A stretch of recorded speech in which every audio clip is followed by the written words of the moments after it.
Christ rassemble dans l'unité tous les enfants de Dieu dispersés. Jean 11, 52. Et pour rassembler l'humanité dispersée, Dieu élit Abraham en l'appelant hors de son pays, de sa parenté, de sa maison. Genèse 12, 1.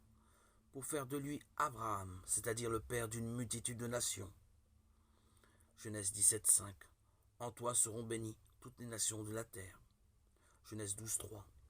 Le peuple issu d'Abraham sera le dépositaire de la promesse faite aux patriarches, le peuple de l'élection, appelé à préparer le rassemblement, un jour de tous les enfants de Dieu dans l'unité.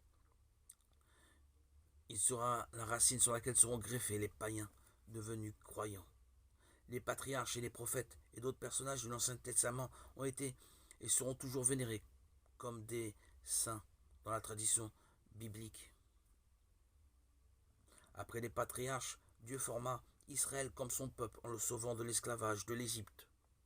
Il conclut avec lui l'alliance du Sinaï, il lui donna par Moïse sa loi, pour qu'il le reconnaisse et le serve comme le seul Dieu vivant et vrai Père provident et juste, juge, et qu'ils attendent le Sauveur promis.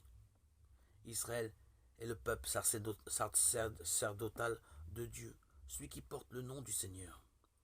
Deutéronome 28, 10, c'est le peuple de ceux à qui Dieu a parlé en premier, le peuple des frères aînés dans la foi d'Abraham. Par les prophètes, Dieu forme son peuple dans l'espérance du salut, dans l'attente d'une alliance nouvelle et éternelle destinée à tous les hommes, et qui sera inscrite dans les cœurs.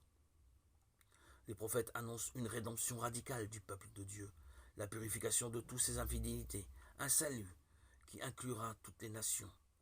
Ce seront surtout les pauvres et les humbles du Seigneur qui porteront cette espérance. Les femmes saintes comme Sarah, Rebecca, Rachel, Myriam, Déborah, Anne, Judith et Esther ont conservé vivante l'espérance du salut d'Israël.